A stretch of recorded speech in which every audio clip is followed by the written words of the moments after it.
नमस्कार दोस्तों, आप सबका इस नए वीडियो में स्वागत है। आज हम बात करेंगे मिडिल ईस्ट एशिया के पॉलिटिक्स और इजराइल और पैलेस्टाइन के बीच कॉन्फ्लिक्ट के बारे में।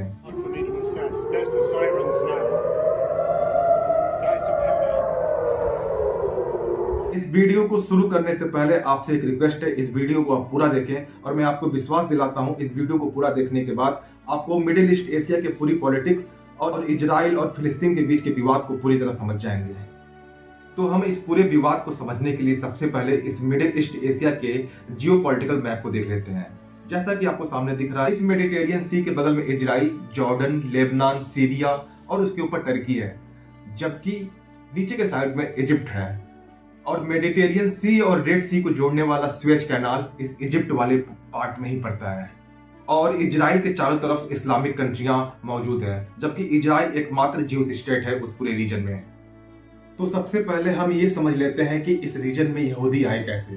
दरअसल आज से 1000 BC यानी लगभग 3000 साल पहले आज के प्रेजेंट इजरायली वाले इलाके में ही यहूदी धर्म का स्थापना हुआ था, जिसे वे प्रॉमिस लैंड कहते थे। और इसी प्रॉमिस लैंड पे यहूदियों के किंग डेविड ने जेरूशलेम शहर की स्थापना की और बाद में उनके बेटे सोलोमन ने यहूदियों के पवित्र स्थल पे माउंट टेम्पल का निर्माण कराया। हालांकि एंशिएंट टाइम से ही इस यहूदी स्टेट पे बेबीलोन, पर्शियन, ऑटोमन एम्पायर और रोमन एम्पायर जैसे इन्वेडरों का इन्वेजन होता रहा है और रोम एम्पायर के इन्वेजन के दौरान ही यहूदियों के पवित्र स्थल माउंट टेम्पल को तोड़ दिया गया और आज केवल इस टेम्पल का वेस्टर्न वॉल बचा हुआ है, जो विश्व भर के यहूदी आज भी उस जगह पे प्रेयर करते हैं। हालांकि यहूदियों की एक खास विशेषता है, वे शुरू से ही क्षमतावान और प्रतिभावान रहे हैं। उनकी क्षमता का अंदाजा इस बात से भी लगा सकते हैं कि आज पूरे विश्व भर में केवल 1.4 करोड़ यहूदी हैं, यानी पूरे विश्व की जनसंख्या का केवल 0.03%। लेकिन इसके बाद भी अब तक मिले हुए कुल नोबेल प्राइज में से 20% यहूदियों को मिला हुआ है। यहाँ तक कि ग्रेट साइंटिस्ट एल्बर्ट आइंस्टीन भी यहूदी ही थे। लेकिन इन ज्यूस को पूरे वर्ल्ड वाइड में काफी डिस्क्रिमिनेशन का भी सामना करना पड़ा, क्योंकि क्रिश्चियनों का मानना है कि इन यहूदियों के वजह से ही रोमन एम्पायर के द्वारा जीसस क्राइस्ट यानी ईसा मसीह को सूली पे लटकाया गया और इसी आधार पे 20वीं शताब्दी तक इन यहूदियों पे अत्याचार और भेदभाव होता रहा और समय समय पे इन यहूदियों के मन में अपना एक ज्यूस स्टेट बनाने का भावना उत्पन्न होती गई। और 1891 में फ्रांस में हुए ड्राइफस अफेयर्स की घटना ने एक नया मोड़ लिया। ड्राइफस घटना के बारे में आपको बता दूं, ड्राइफस नाम का एक व्यक्ति जो फ्रांसीसी आर्मी में कैप्टन के पद पे था और उस पर आरोप लगे कि फ्रांस आर्मी के गुप्त सूचना को जर्मनी को लीक किया जा रहा है, जिसके आधार पे पूरे फ्रांस में एंटी सेमिटिज्म मूवमेंट चला, यानी यहूदियों के विरोध में एक आंदोलन चलाया गया। हालांकि ये आरोप गलत निकले, लेकिन तब तक यहूदियों के मन में एक अपना ज्यूस स्टेट हो जहां वे बिना किसी भेदभाव, बिना किसी डिस्क्रिमिनेशन के रह सके और जिसे वे अपना मातृभूमि कह सके, एक नए देश बनाने की भावना जागृत हो चुकी थी। और फ्रांस में हो रही इस पूरे घटना को ऑस्ट्रेलिया मूल के फ्रांसीसी जर्नलिस्ट और सोशल एक्टिविस्ट हेरजल ने इस पूरे मुद्दे को गंभीरता से उठाया और ज्यूस स्टेट बनाने के मूवमेंट में काफी सहयोग भी दिया, जिसके बाद विश्व भर में फैले हुए यहूदियों ने एक मीटिंग करके अपना एक ज्यूस स्टेट बनाने का प्रस्ताव पास किया और उन्होंने अपने एंशिएंट होमलैंड यानी इस वर्तमान पैलेस्टाइन वाले इलाके में ही, जहां उनका पवित्र स्थल माउंट टेम्पल है, वहीं पे एक नए ज्यूस स्टेट का निर्माण करेंगे। लेकिन पैलेस्टाइन को होम स्टेट बनाने के लिए कुछ समस्याएं थी। उस समय पैलेस्टाइन ऑटोमन एम्पायर का पार्ट हुआ करता था, तो फिर ऐसे में यहूदियों का एक ग्रुप उस ऑटोमन एम्पायर के पास जाकर उस पैलेस्टाइन वाले इलाके को खरीदने की बात करते हैं, लेकिन ऑटोमन एम्पायर के द्वारा उस पैलेस्टाइन इलाके को यहूदियों को देने से मना कर देता है। तो उसके बाद उस समय का वर्ल्ड पावर ब्रिटेन के पास जाकर यहूदी ग्रुप ने पैलेस्टाइन को ज्यूस का होम स्टेट बनाने के लिए हेल्प मांगता है, लेकिन पैलेस्टाइन ऑटोमन एम्पायर के कंट्रोल में होने के कारण ब्रिटेन इसमें हेल्प करने से मना कर देता है। हालांकि ब्रिटेन ने ज्यूस के सामने दो ऑप्शन रखे। उस समय ब्रिटेन की साउथ अमेरिका और अफ्रीका में भी कॉलोनीज हुआ करती थी, तो ऐसे में ब्रिटेन ने इन यहूदियों के सामने दो ऑप्शन रखा, या फिर वे अर्जेंटीना या फिर इथोपिया वाले इलाके में एक ज्यूस स्टेट बना लें। लेकिन ज्यूस ने तय कर लिया था कि अपने इस एंशिएंट होमलैंड यानी पैलेस्टाइन में ही अपना ज्यूस स्टेट बनाएंगे और उसके बाद वे वहां से वापस आ जाते हैं। तो ऐसे में 1914 आते आते वर्ल्ड वॉर 1 की शुरुआत हो जाती है जहां एक खेमे में अमेरिका और ब्रिटेन जैसे देश रहते हैं, जबकि दूसरे खेमे में जर्मनी और ऑटोमन अम्पायर जैसे देश रहते हैं। तो ऐसे में ब्रिटेन को ऑटोमन अम्पायर को काउंटर करने के लिए यहाँ के ज्यूज की जरूरत पड़ती है। तो ऐसे में ब्रिटेन के द्वारा एक बाल्फोर डिक्लेरेशन किया जाता है और यहूदियों को ये विश्वास दिलाया जाता है कि वर्ल्ड वार के खत्म होने के बाद यहूदियों के लिए एक अलग देश की स्थापना की जाएगी, जिसके बाद ब्रिटेन को यहूदियों का समर्थन प्राप्त होता है और वर्ल्ड वार 1 खत्म होने के बाद इस ऑटोमन एम्पायर के पैलेस्टाइन वाले इलाके में ब्रिटेन का कंट्रोल हो जाता है और जिसके बाद पूरे विश्व भर के यहूदी इस जगह पे इकट्ठा होना शुरू हो जाते हैं। और 1930 आते आते यहूदियों को सबसे बड़े अत्याचार का सामना करना पड़ता है। 1933 में हिटलर के द्वारा 60 लाख यहूदियों का होलोकास्ट कर दिया जाता है और जिसके बाद पूरे विश्व भर में यहूदियों के द्वारा हिटलर के विरोध में प्रदर्शन किए जाते हैं। New York, 100,000 parade in great protest against Hitler's treatment of the Jews in Germany, carrying banners and placards expressing indignation were held. और फिर विश्व भर के यहूदी उस पैलेस्टाइन वाले इलाके में वह फिर से इकट्ठा होना शुरू कर देते हैं अपने एक ज्यूस स्टेट बनाने को लेके। और 1945 में वर्ल्ड वार 2 खत्म होने के बाद हालांकि ब्रिटेन जीत तो गया, लेकिन फाइनेंशियली और इकोनॉमिकली काफी वीक हो गया, जिसके बाद वो पैलेस्टाइन वाले इलाके को छोड़कर जाना शुरू कर दिया। और 1960s में किए गए बाल्फोर घोषणा का वादा पूरा करने की जिम्मेदारी यूनाइटेड नेशन को दे दी गई। और फिर मई 1948 में यूनाइटेड नेशन के द्वारा इस पैलेस्टाइन वाले इलाके को 3 पार्ट में डिवाइड कर दिया जाता है, जिसमें से 55% एरिया ज्यूस स्टेट बनाने के लिए इजराइल को, 44% एरिया फिलिस्तीन को, जबकि 1% यरूशलेम वाला इलाका जहां पे क्रिश्चियन, मुस्लिम और ज्यूस पॉपुलेशन तीनों था। और उसके अलावा यहूदियों का पवित्र स्थल माउंट टेम्पल का वेस्टर्न वॉल और मुस्लिमों के 3 पवित्र स्थलों में से एक अल अक्सा मस्जिद भी है। तो ऐसे में उस वाले एरिया को यूनाइटेड नेशन ने अपने कंट्रोल में रखा।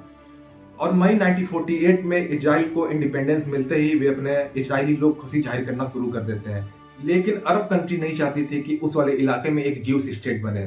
तो ऐसे में अरब कंट्री जैसे Egypt, Jordan, Syria, Lebanon, Iraq जैसे देशों ने मिलकर एक साथ इजराइल पे हमला कर दिया और जिसे फर्स्ट इजरायली अरब वार का नाम दिया गया। और इस अरब इजराइल वार में इजराइल ने अरब को हरा दिया और 77% पैलेस्टाइन के इलाकों पे अपना कब्जा कर लिया, जबकि फिलिस्तीन को मिलने वाला गाजा पट्टी इजिप्ट के पास और वेस्ट बैंक जॉर्डन के कब्जे में आ जाता है। और तब से लेके आज तक अरब इजराइल के बीच कॉन्फ्लिक्ट चली आ रही है।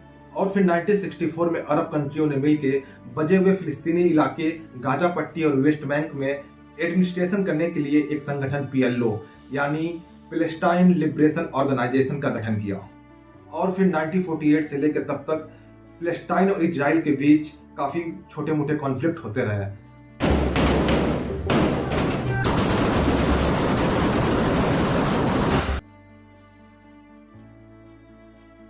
और इजराइल को लगने लगा कि अरब कंट्री उनके अस्तित्व के लिए खतरा है। तो ऐसे में 1967 में एक बार फिर से अरब और इजराइल के बीच में एक युद्ध छिड़ जाता है, जिसमें इजराइल ने अरब कंट्री को केवल 6 दिनों के अंदर हरा दिया। तो ऐसे में इस युद्ध का नाम 6 डे वार दिया जाता है। और 6 दिनों तक चलने वाले इस युद्ध में इजराइल ने इस बार फिलिस्तीन के पूरे भाग को कब्जे में ले लिया और उसके अलावा इजिप्ट के सिनाई प्रायद्वीप और सीरिया के गोलन हाइट को भी अपने कब्जे में ले लिया।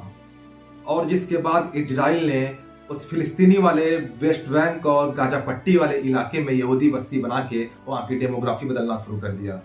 और इसी बीच उस मिडिल ईस्ट एशिया के पॉलिटिक्स में एक बहुत बड़ा बदलाव आया जब 1979 में इजिप्ट के साथ इजराइल ने एक पीस ट्रीटी साइन किया, जिसके बदले में 1967 में हुए 6 डे वार का इजिप्ट के सिनाई प्रायद्वीप को जो कब्जे में लिया था उसे उस पीस ट्रीटी में वापस कर दिया। और जिसके बदले में इजिप्ट पहला इस्लामिक कंट्री बना जो इजराइल को एक देश का मान्यता भी दे दिया।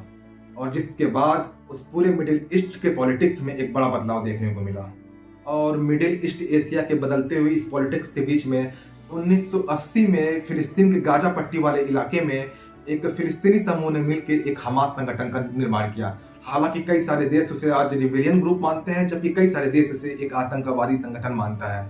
एक वक्त ऐसा भी आया जब ऐसा लगा कि दोनों देशों के द्वारा इस कॉन्फ्लिक्ट को सुलझा लिया जाएगा। और अमेरिका के राष्ट्रपति विल क्लिंटन के उपस्थिति में इस दोनों देशों के राष्ट्राध्यक्षों ने मिलकर एक ओस्लो एकॉर्ड पे साइन किया।